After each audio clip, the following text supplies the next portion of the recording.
First of all, I would like to know, or last year when you came to Marburg, was it the first time? Yeah. You said that it's probably the last time you came to Germany. So what made you come back? A lady by the name of Heidi Fruitsacks in Munich, a very cultured lady who heard me at the America Institute and who heard me in a private reading and who was convinced that the Bavarian universities would not survive unless I came and read there. And she arranged a tour of various universities. And when your Professor Küster heard that I was coming, he said, "Oh, you have to come back to Marburg." So I said, "Okay." And is there a certain, or do you have a certain affiliation with Marburg? Do you like the city, or? I love Marburg. I'm too old now. I would have suggested Professor Küster to invite me to teach for a term or something, or to be in it. It's a charming city. Mm-hmm. It's. I simply love these old corners. I went the other day. Last time I didn't even discover that.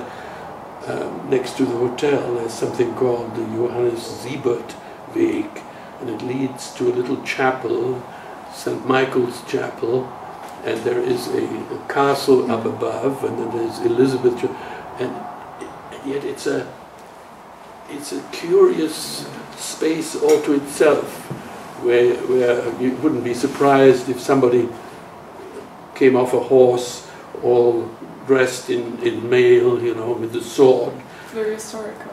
Yeah, it's very historical. There are not many cities in the world where that happens. I've seen it in Japan.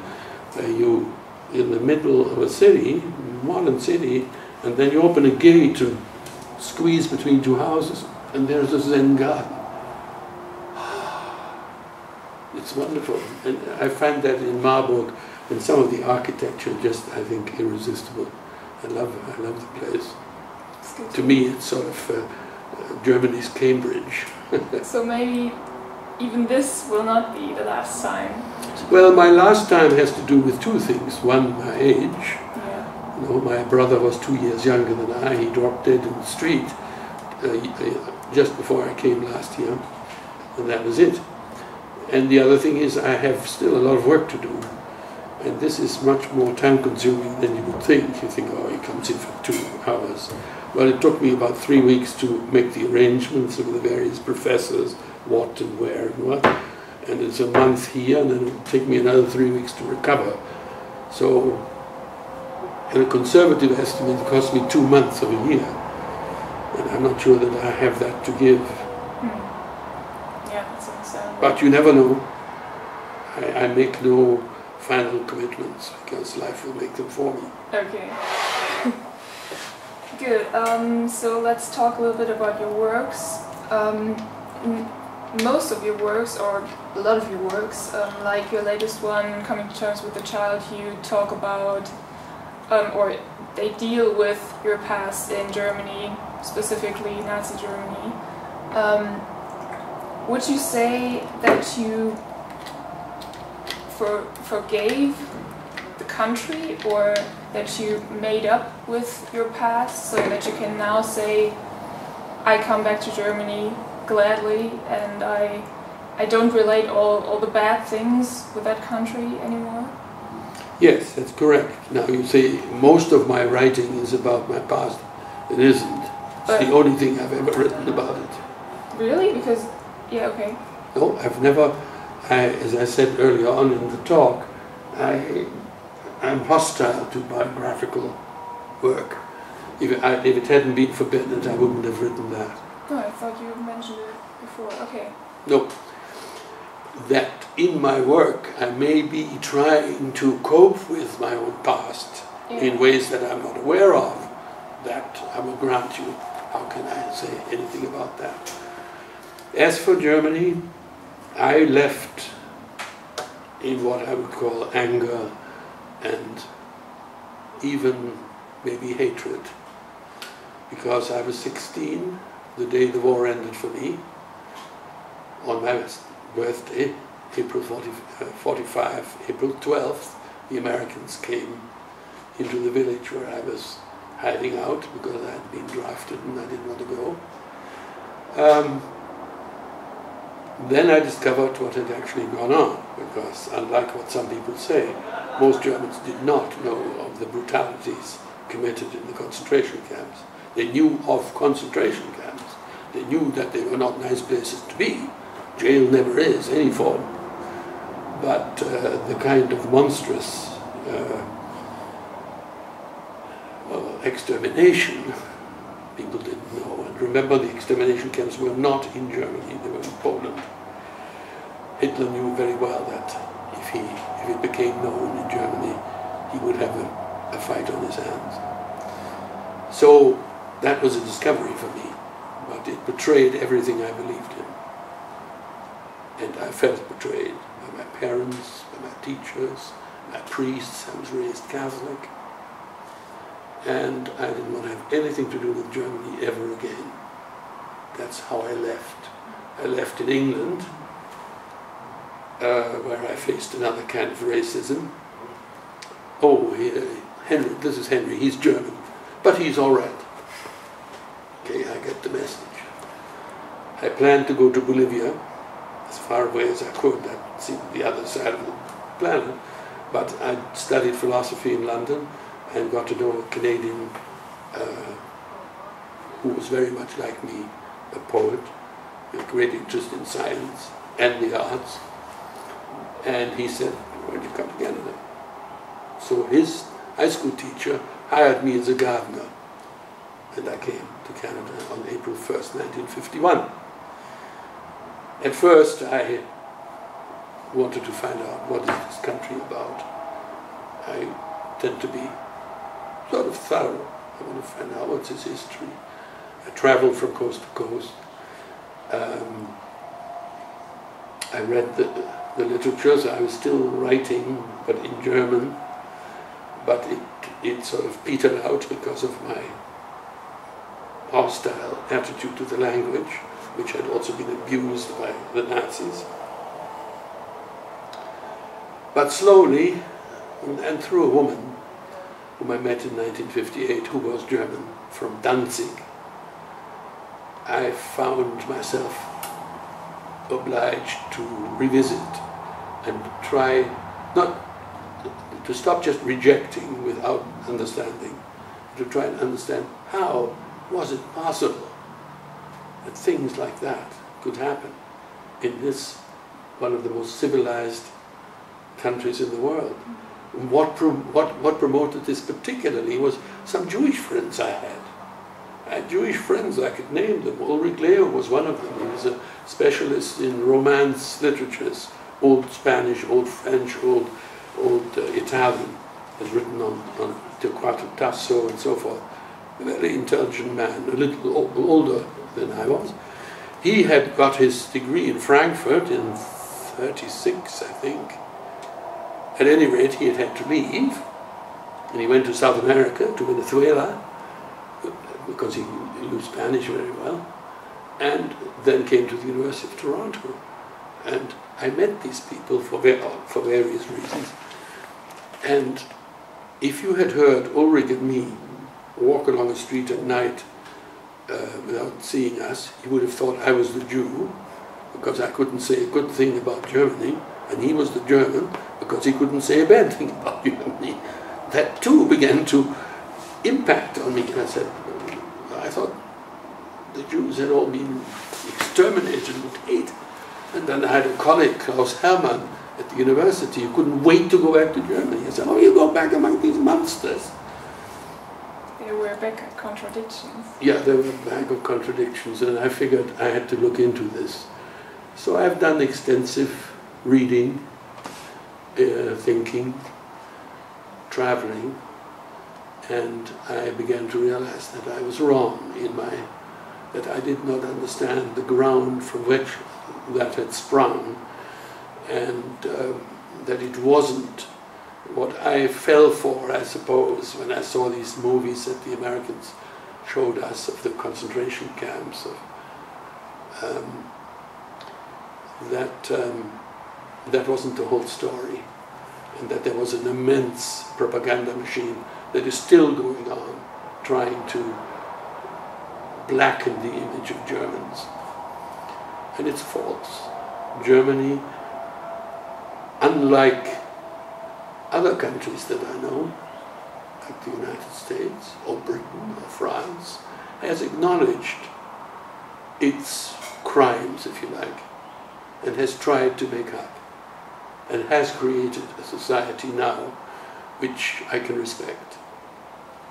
If the Americans, if other countries did that, America, which has promoted every single fascist dictatorship and brutality in the world, an imperialist country that runs things like Guantanamo Bay and thinks waterboarding is a legitimate way of asking people questions.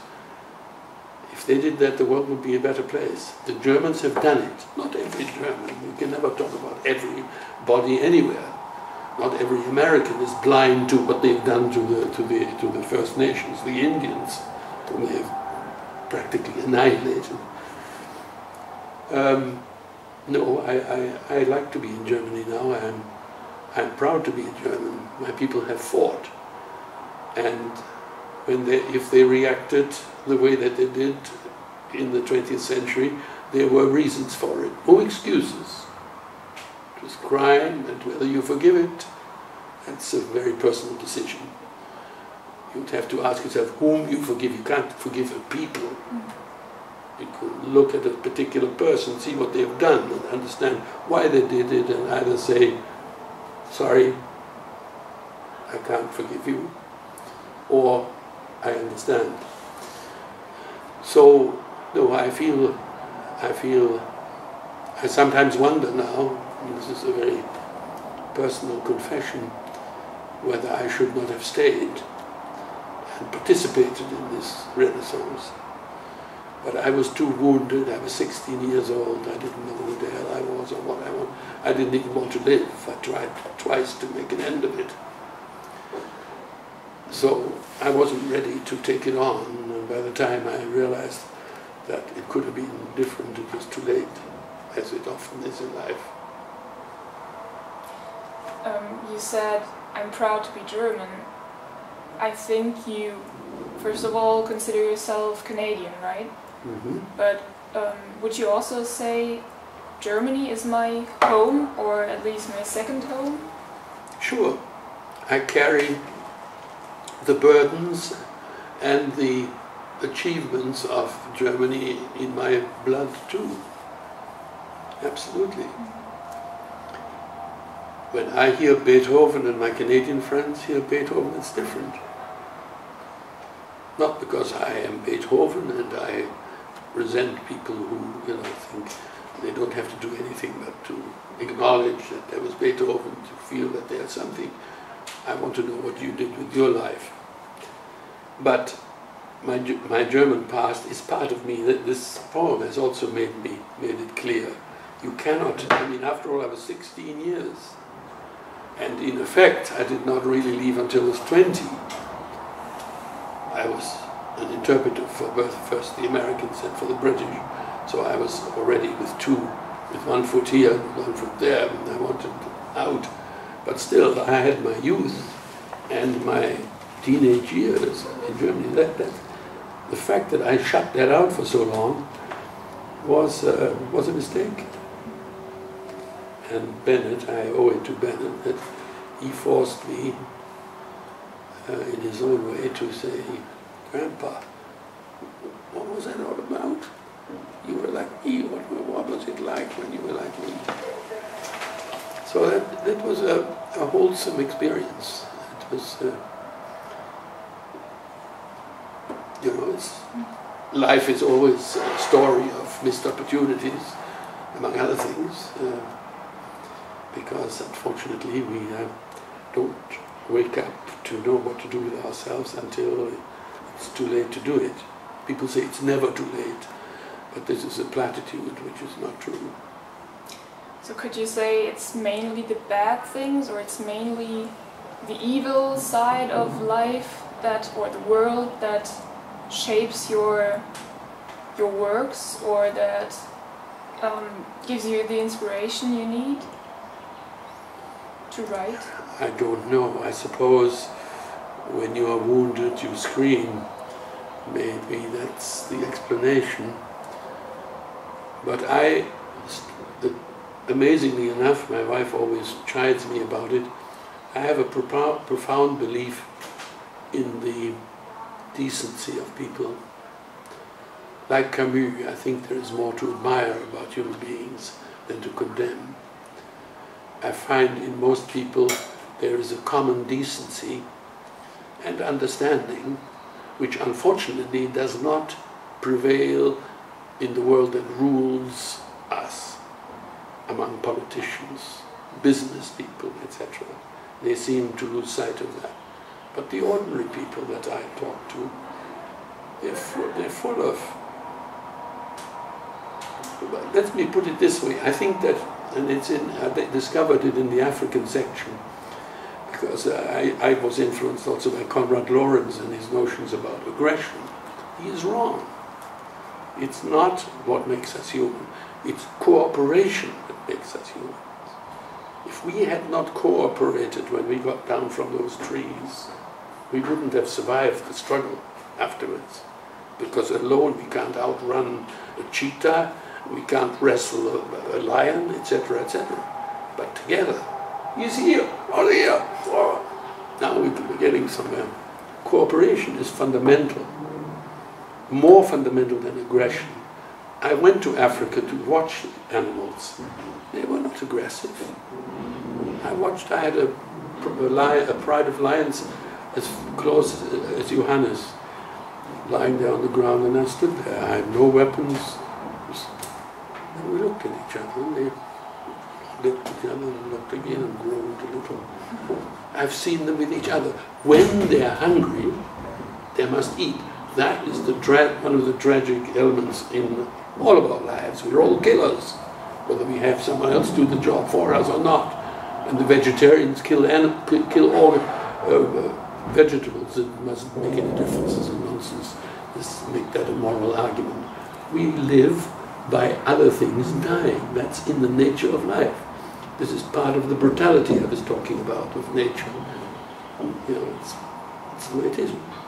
I didn't create the world. This is why I find it impossible to believe in the Christian God. It's just, you know, if God really existed, he's such a masochist, I would spend all my time trying to bring him down. No, why are people, why do they behave the way that they do? Very often it's because of the circumstances into which we've placed them.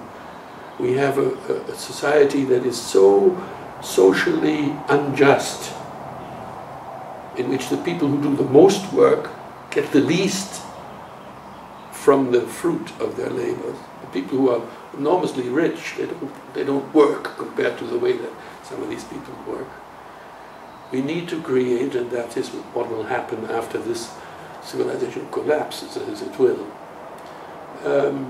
And it's in the process, the science. It's crumbling here and there, but it will spread.